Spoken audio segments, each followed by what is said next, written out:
Greetings and welcome back to Room 303 and our Talks with Walt, as we are calling our readings through the deathbed edition of Walt Whitman's Leaves of Grass. We turn now to a little poem in the middle of Drum Taps called I Saw Old General at Bay. This is poem 26 of the 43 of Drum Taps. We have been reminding ourselves that in a very early poem in Leaves of Grass, To Thee O Cause, Whitman said, "My book and the war are one." But we've been trying to understand the different ways in which that is the case, and here we'll get a new level of permeation of that idea. Now, the assumptions are that you've been following our stuff at learnstrong.net down the left-hand side, Talks with Walt. My hope is that you're annotating your version so that when you come to a poem like this, you've got all these annotations from earlier texts that you've been working with. I hope that you have as well been exposed to our intro to Drum Taps, and then we just finished with Over the Carnage.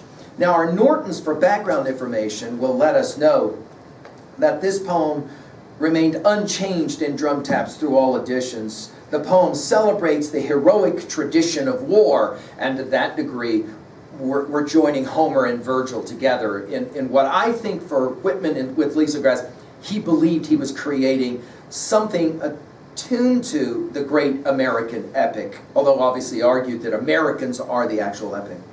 The Old General, to finish with Norton's, is a prototype not to be identified, although it will take us back to the centenarian story when we begin to read this. I think this is Whitman meeting Virgil. We are definitely celebrating military sacrifice here. We heard the word earlier in the previous poem, and now here we're going to get a kind of a scene of it. It reads like this. I saw old General at bay, old as he was, his gray eyes yet shone out in battle like stars. His small force was now completely hemmed in his works. He called for volunteers to run the enemy's lines, a desperate emergency. I saw 100 and more step forth from the ranks, but 2 or 3 were selected. I saw them receive their orders aside. They listened with care. The adjutant was very grave. I saw them depart with cheerfulness, freely risking their lives. Now, a poem like this could easily be borrowing from Virgil's Aeneid. I mean, we get images and scenes like this in this situation of, okay, we're in some serious dire straits here. We need somebody to step up and take care of the business. But I want to begin by, first of all, pointing out that there's 4 of these I saw. I saw Old General at bay. By the way, at bay is only used one time in Leaves of Grass, and it's right here. In other words, stuck. Old as he was, in parenthetics. His gray eyes yet shone out in battle like stars. And of course, Whitman's audience would immediately go to Washington for a line like this. And again, we think of centenarian story. Notice the simile of stars, and of course our American flag, and the stars, and the significance and the symbolism of stars. And then we're told his small force was now completely hemmed in. Again, back to centenarian story. In his works, he called for volunteers to run the enemy's lines.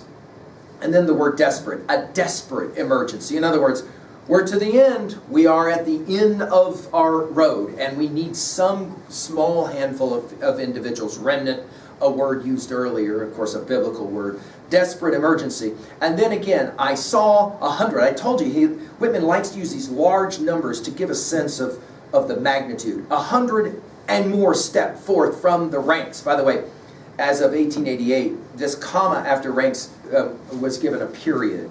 Normally you're going to see it as a comma.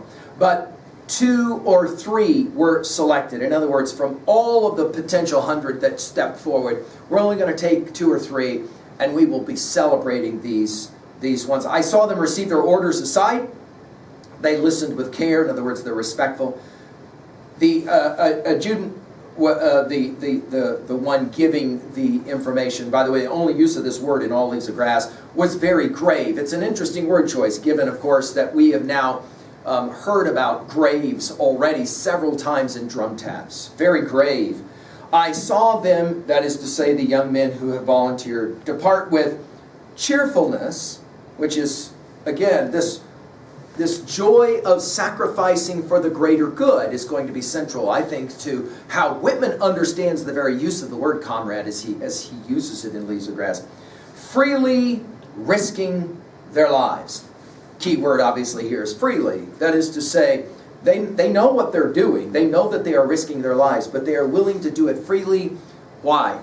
Obviously for the greater good. The greater good is emphasized here in this poem as being the celebration, obviously, of military sacrifice. And therefore, 2a, obviously, the major message here is that democracy will often require sacrifice of some kind or another, and hopefully it is freely given, and hopefully it is cheerfully given. That would be the idea. At 2b, notice the repetition of I saw, I saw, I saw, which in turn becomes we saw or we see as we read. There are these little vignettes that we see throughout the drum tap section where we're just kind of watching a scene, we might say.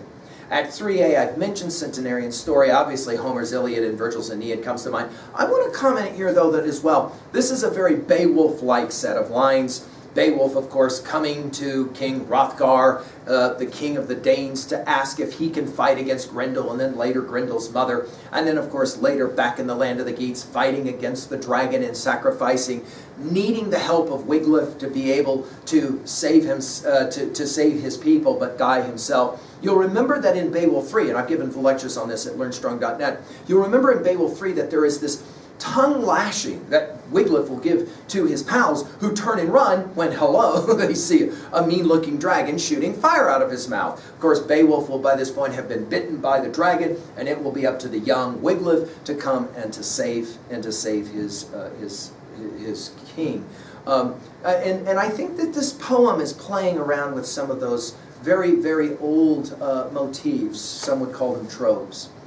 In our time, of course, a film like Saving Private Ryan, and especially those first few minutes of the film that have a lot to say about drum tap. Several of you have commented on watching the first 20 minutes of Saving Private Ryan is like reading some of the harsher lines and poems from drum taps. And yet at the end of the poem, the brilliance of saying, earn this, that is to say, I've given my life now for you, so earn it. And the power of what that means. I think we're playing a very similar game here. Finally, at 3b, to own a poem like this, how do you read this poem? Some readers of this poem see this poem as almost like sarcastic in the extreme. In other words, it's, of course, people risking their life can't be cheerful about it. Come on, Whitman, I mean, give me a break. There's others that say, no, this is what fundamentally patriotism is, the willingness to be cheerful in the risking of one's life for the greater good and for the country one loves. Finally, I could ask you a simple question. Have you ever freely risked? And were you cheerful about it when you did it? Maybe reading Leaves of Grass is one of those risks. Thank you.